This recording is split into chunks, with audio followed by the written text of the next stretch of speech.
Welcome to Beardy, Bruce Lee Central. Hey everybody, it's Beardy here. What's going on, guys?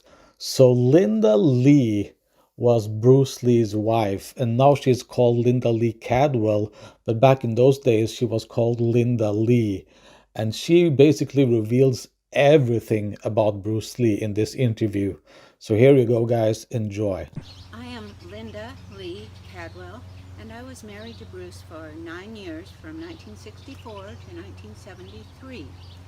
In 1973, that's when Enter the Dragon was released, and it was also the year that Bruce passed away at the age of 32, just a few weeks before the film's release. He would be thrilled to know that Enter the Dragon is still being shown and appreciated 46 years after it was made. And of course we know the reason why it is so popular, because of Bruce's charismatic performance. The making of Enter the Dragon was a seminal moment in Bruce's life.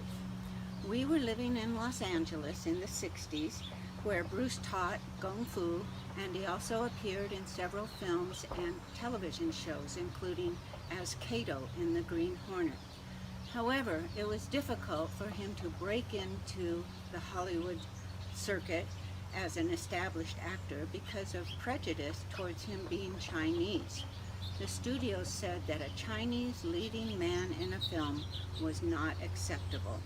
So Bruce set out to prove them wrong.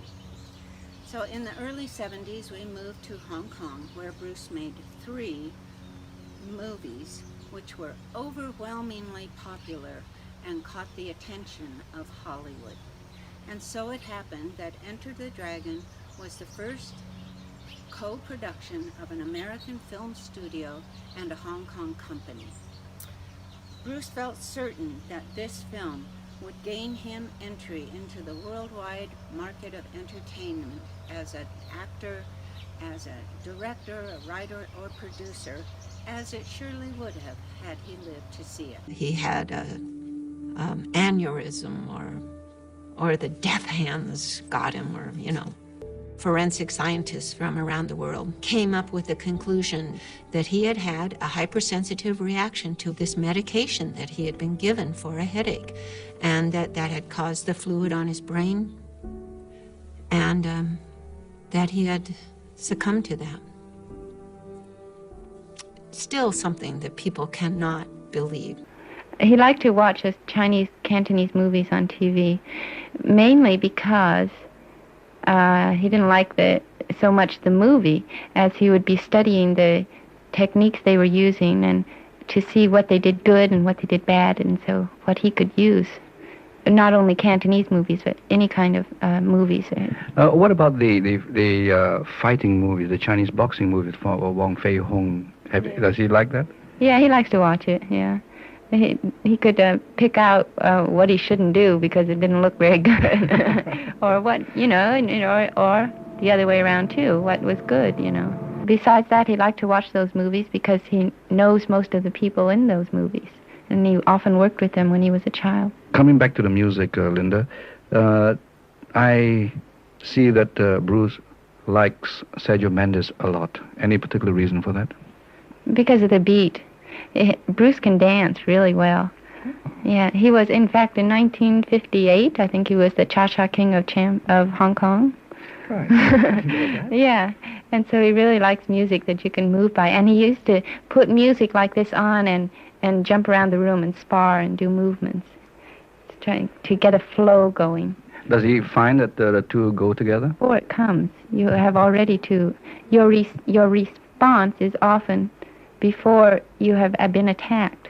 You have to be that quick. He was, anyway. And what about your son, Linda, Brandon? I believe he is also quite a martial artist himself.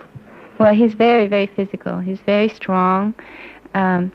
He can do some elementary things like side kicks, and I believe he did that on television. But Bruce didn't feel it's the right time for him to go into a detailed study of Jeet Kune Do, which is what Bruce called his style of fighting, because it takes some discipline of mind as well as body. So he started Brandon in judo, not because he believes judo is a good defensive way of fighting, but more because it involves bodily contact and because you learn to handle your own body. And so would you say that Brandon is good enough to look after himself?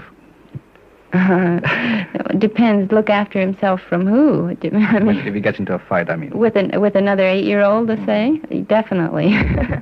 More than able. He's proved it on more than one account. He's very much like Bruce. Like if anyone does something wrong, for instance, one time my son and my daughter were playing at another child's house, and this other boy pushed my daughter down, and Brandon took after him and really beat the dickens out of him. He wouldn't stop. He's very defensive of what belongs to him.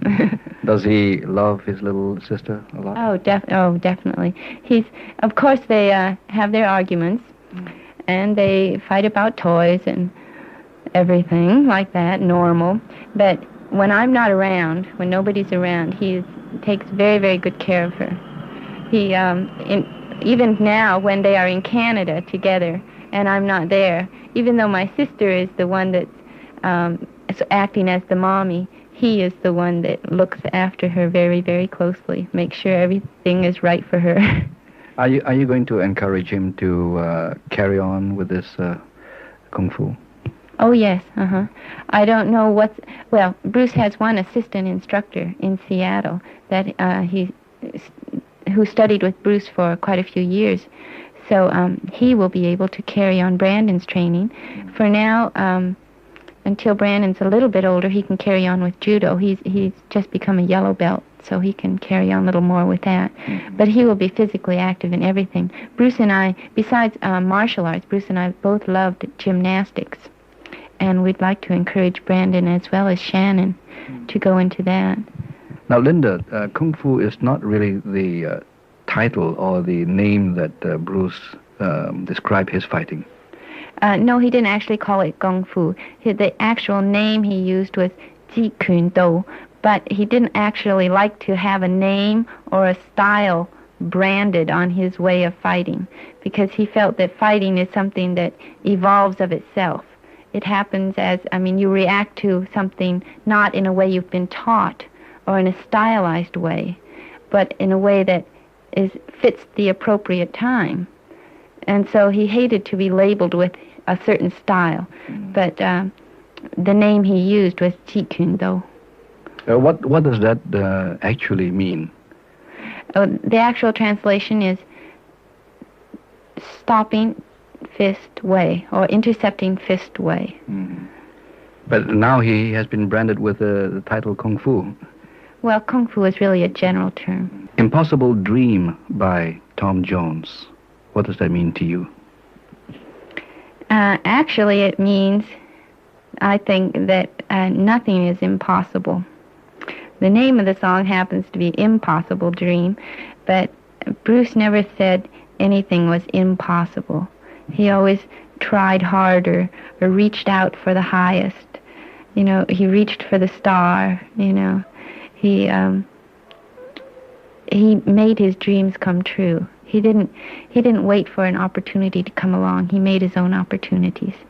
Bruce believed that each new day should be a day of discovery, that yesterday is passed by and tomorrow is not yet here. We should live in the present. And that's why every day should be a new day of creation. And this song, if you listen closely to the words, it explains how you should notice the little things that are around you every day that you take for granted, but are really what make up the real world. Now, I believe Samuel Hui and his wife Rebu are very close friends of yours, Linda. Any reason for the song Morning After? Well, I love the song. I love it more because Sam sings it. But I think, there's 3 ways of saying why I like the Morning After. One is because I believe that Bruce has passed into a world of a new morning, a new world, say. He's left this darkness of this world and gone into a brighter world. Another is because now I have to find my new morning. I have to start again.